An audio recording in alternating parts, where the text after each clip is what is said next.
est-ce que loolu ak yelleefu ñooñu tey jii ñoom salfaa ñëwuñu ko. mu nekkoon maître Dieng Mansour Diop mu mel ni mbirub règlement 5 bu UEMOA moom la ñu yëkkati fii ci mbirub policier bi ñuy tuumal ci wàllu migrant ci aéroport international Blaise Diagne. avocat yi ci seen rôle la ñu nekk. rôle avocat mooy défendre kan moo nekk client am. mais le fait ñu topp benn yoon xam nga Fatmata boo xoolee ñetti dossiers yi feeñ ci benn weer bii wax dëgg yàlla war naa tiital ku am xel ku ne ci Sénégal. muy dossier ñoom Simon ak Kilifeu lan la ay passeport ay trafic migrant ay nangam xeet yooyu la. beneen dossier bi mooy Conté xaw ma Conté ak député yi ñu war a lever seen immunité parlementaire loolu itam foofu la tënku ay faux passeport voyage ak yu mel noonu. police bi la même chose noonu lañ ko jàppee ak ñi nga xam ñooy ay complice am avocats yi ñu seen ay rôle. mais même ñoom avocats yi war nañu am tiitaange ci Sénégal fi mu nekk nii parce que ci wàllu droit la ñuy liggéey maintenant suñu république suñu diplomatie suñu ay papiers administratifs yépp ñoo sukk ñoo am. ñoom la ñu décrédibiliser de telle sorte que fi mu nekk nii benn amatu ci valeur. xam nga bu ñu demee ba jàpp benn policier ñu def benn enquête ak ñeneen ñu ay complice am lañu ñu jàpp leen ci dañ doon yëngatu ci def ay pexe ni tukki boo xamante ne bi jaaduwul loolu dafa grave. ñett yooyu feeñ nag. est-ce que foofu la yem wala déet mais tey bu fekkoontoon ñi jiite réew mi yeewu nañu ci seen ay këyit yu ñu jiite. daañu xam ni valeur suñu république bi. mu ngi décrédibiliser wu. d'accord Mbow ba tey ñu ñëwaat ci règlement 5 bu UEMOA bi gisoon nañ ci mbirub Khalifa Sall juróon na fa coow ñu ñëwaat fii di ko nemmeeku ban jàngat la ciy def. damay jàpp ni dañoo tëgg li nga xam ne moo di yoon te ay dëkk yi nga xam ne dañoo lëkkaloo si benn communauté bu ñu tuddee Union économique monétaire ouest-africaine ñoo tëgg loi bi ne règlement 5 googee képp ku ñu teg loxo sañ ngaa wax si avocat mu ñoo fekke si ko maanaam waruñu ko violer donc bu ñu violer règlement 5 te juge sukkandiku si règlement 5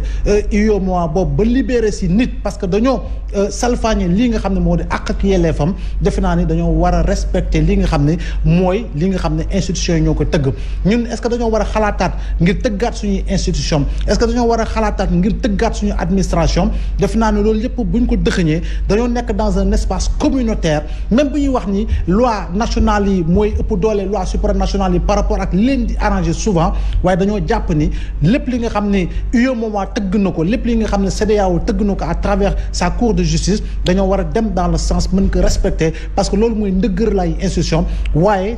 règlement 5 boobu dañ ko war a jox cër dañ ko war a respecter defe naa ni jàpp nañu ay nit règlement bi respecté wuñ ko gis nga li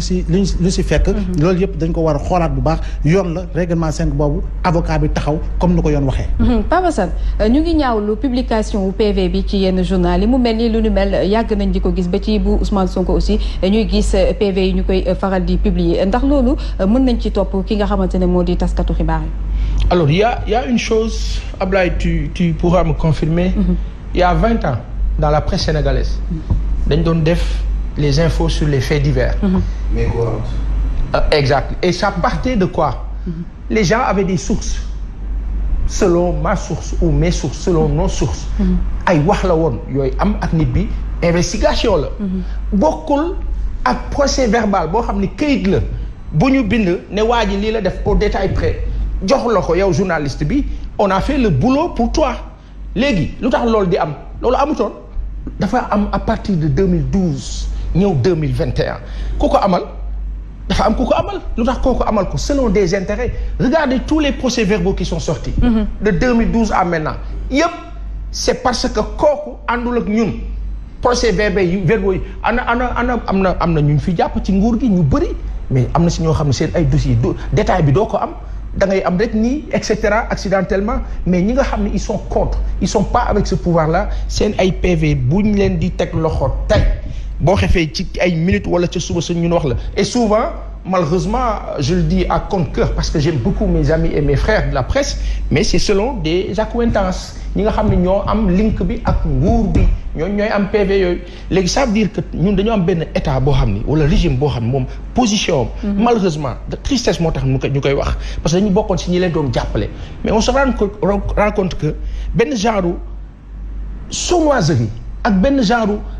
à la limite lu jekkul daal lu élégant wul lu rafetul si la ñuy dox et c'est triste d'accord mu mel ni nag bu ñu sukkandikoo ci libération bi nga xamante ne tey moom moo ko daal di génne jàpp nañ ne nag réseau bu mag a mag la foofee ci AIBD ba tax na ki nekkoon ci bopp bi moo di rek ki nga xamante ne moo di Mandiku Ndiaye waaye ci noonu itam am na ñeneen ñu nekk ci biir waaye nag bu ñu sukkandikoo ba tey ci quotidien bi di libération jàpp na ne ay faux test Covid 19 lañ daan wane teg ci lu toll ci 4 millions moom ngay génne ci wàllu wu nu mel ba tey ñu desandi ci wàllu yoon. bi la yoon daal di wax nag lépp lu jëm ci mbirub passeport diplomatique yi la ñuy jëm ba tey ak Simon Kouka ak kile di Kilifeu ñoom ñaar ñëpp ni ki tey jii nag juge bu deuxième cabinet bi daal dina leen déglu ci fond wu dossier bi mu mel ni ñoom ñaar nag dañ leen rek inculpé woon waaye tam placé leen woon ci mandat de dépôt ba noonee tey jii seen kileen yi layool di maître Khoureyssi Ba daal dina ci àddu ci mbir mi jàpp ne jamono ji ñuy àddu sax déposé nañ ba noppi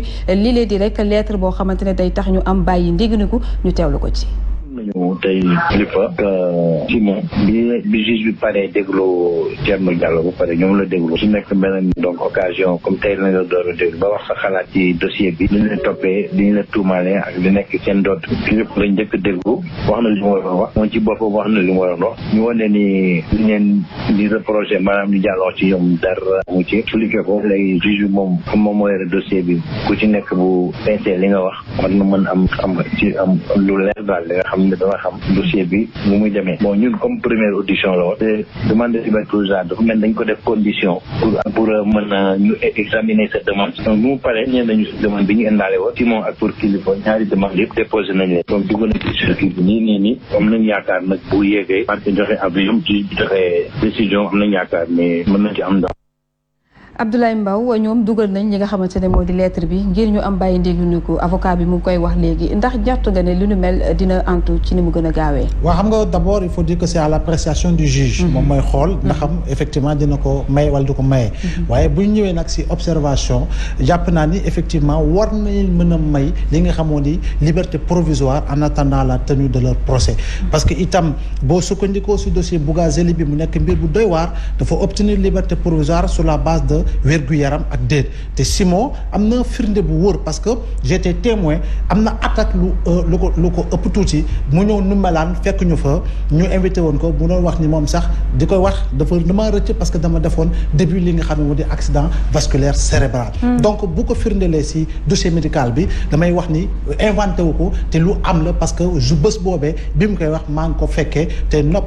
gémmiñam moom moo ko may ak sama nopp mais li mën a am ba mën a am dañoo nekk dans un pays de droit yoon mi ngi def liggéeyam te saa su ne yoon mi ngi def liggéeyam avocat yi ñu ngi def seen liggéey jàpp naa ni nag juge bi na xool effectivement dossier bi jàpp ni ñii xëy na mënuñoo génn réew mi te bu ñu toggee ci réew mi amaan na bés bu jotee daa leen woo te daañu wuyu ngir li nga xam ne moo di procès bi mën a am dans les conditions idoines et que la justice soit dite au nom du peuple sénégalais. ñuy xaaral di juge bi daal di apprécier li nga xamante ne moom moo jëm ci wàllub demande de liberté provisoire boobu ñu introduire Mansour mbir mi boo ko doon di analyser par rapport ak